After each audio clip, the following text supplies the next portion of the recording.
paranoia da produtividade. Os líderes não estão confiando nos liderados. Galera trabalhando de casa, eles não... Parece que tem a sensação de perdi o controle. E aí?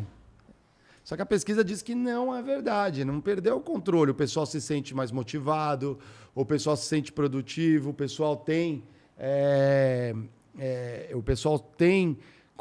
as ferramentas necessárias, só que o líder não tá, não consegue, talvez, medir ali essa produtividade na forma tradicional. Acho que talvez uma solução seja novas ferramentas, novas formas de medir. Eu acho isso curioso, que para mim é resultado na mesa. Não tem como. Você tem como medir avanços. Né? Esse gestor minuto, né? O funcionário começou a trabalhar, ele saiu, foi para o almoço, passou 5 minutos no banheiro, hein? Você fica muito tempo no banheiro. Tem gente que é assim. É um dinossauro, né? É um dinossauro mesmo.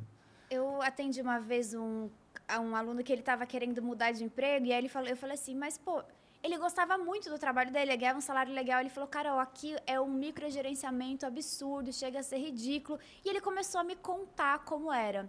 Ele falou assim, Carol, quando eu vou ao banheiro, eu preciso avisar que eu tô indo ao banheiro. Ele trabalhava da casa escolinha. dele. Ele trabalhava da casa dele, e aí tinha a ferramenta que eles usavam, e ele avisava, estou indo ao banheiro, voltei do banheiro. Desse jeito, a pessoa queria controlar quando a outra estava indo no banheiro na casa dela. Então, é muito bizarro. E aí, quando o líder fala que não confia no liderado, eu acho que isso entra muito naquela máxima do Freud, né? Quando Pedro fala sobre Paulo, eu sei mais sobre Pedro do que sobre Paulo. Então, quando o líder não confia no liderado, na verdade, é o líder que não confia nele, porque se ele tivesse uma boa gestão, isso aí. ele confiaria na equipe. Então, talvez o problema não esteja no próprio líder, que não conseguiu fazer um treinamento legal, não tem uma estratégia de retenção, e acha que geral está passando a perna nele. E outra, né? Tem tudo nessa vida depende, assim, sabe? Pô, o Mário trouxe um ponto interessante, né? No final do dia, a gente é contratado para atingir resultados. Né? Quais que são os meus resultados? São os meus entregáveis. O que eu tenho que entregar? Assim, cada função tem um entregável. Se você entender, se o líder entender que de fato aquele funcionário não está performando objetivamente, de forma comprovada, está aquém dos resultados, pode ser que seja um problema de ele não estar presente no escritório. Aí ele tem fundamento. Agora, não confiar... Pô, mas por que eu não se trata de confiança, se trata de estar entregando ou não. Uhum. Porque se estiver entregando e está home office o dia inteiro, cara, que continue assim, né? E essa coisa nessa jornada do trabalho remoto para o trabalho físico, eu lembro que quando a gente estava no auge da pandemia, a moda era o trabalho remoto, né? Porque o futuro é o remoto, que não sei o quê. Aí depois que foi voltando...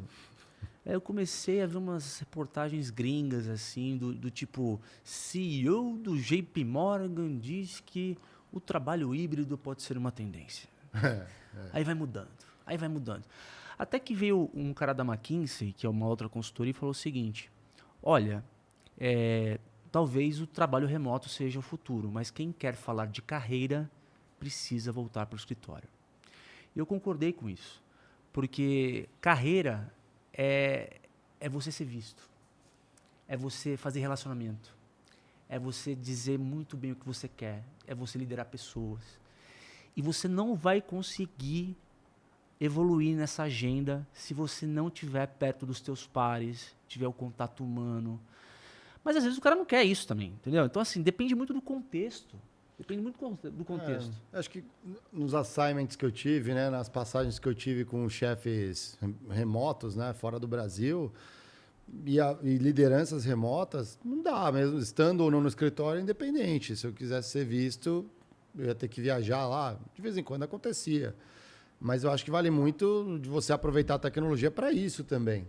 Eu entendo o que ele está falando, né, mas se você quer ser visto, você também pode fazer isso de forma virtual. Né? A agenda é um café virtual com alguns líderes, de tempos em tempos, mostra o trabalho, esclarece uma dúvida, busca uma mentoria. A gente fala disso bastante no Critique, né? De buscar, às vezes, um mentor ou vários mentores, né? Dentro da empresa que você trabalha para te apoiar.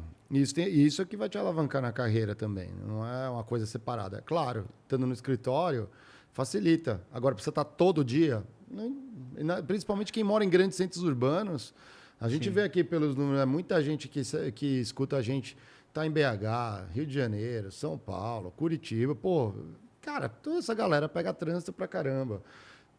Algumas cidades têm rodízio. Né? Então, assim, imagina, você ficar preso no escritório para sair depois do rodízio, ficar lá só para... O quanto isso também não vai afetando a sua saúde mental, né? O quanto isso não te distancia da tua família, dos amigos, que você também poderia, né, usar o famoso work-life balance, né? O balanço de vida e trabalho, de uma forma melhor. Então, acho que é saber como funciona, entender a cultura da empresa, mas também trabalhar a cultura da empresa para que você possa manter sua carreira e poder progredir, se beneficiando dessas flexibilidades, né? Que as empresas estão adotando. Se olhar todo mundo, acho que é de 100 pessoas. Assim, eu gosto muito de escritório, assim, do contato humano, acho que é legal estar com as pessoas.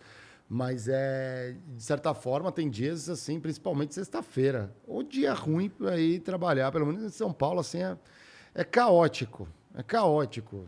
Né? Você pode morar assim, a 10 quilômetros de distância, você leva 1 hora para voltar para sua casa. Né? Aquele trânsito de formiguinha. Então, assim, dependendo, não vale a pena. Tem gente que, no interiorzão, no Brasil, às vezes vai de uma cidade para outra, se expõe, é um risco, pegar a estrada. Quantas vezes a gente não vê gente que se acidentou? O Geiger mesmo aqui, quando a gente trabalhava, quando ele era estagiário na P&G, ele caiu de moto na estrada, fecharam ele caiu de moto, se estatelou, esborrachou, perdeu o computador, aquela coisa horrível e tal, né? Aí vai trabalhar mancando, enfaixado, que bonito, né?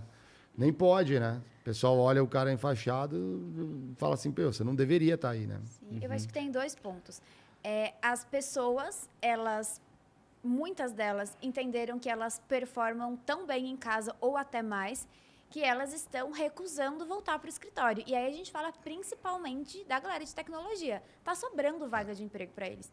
Então, assim, se a empresa obriga uma pessoa de tecnologia a voltar, ela pode se dar ao luxo de dizer, eu não quero voltar, porque amanhã ela encontra um outro emprego. Então, as pessoas já entenderam e não querem voltar.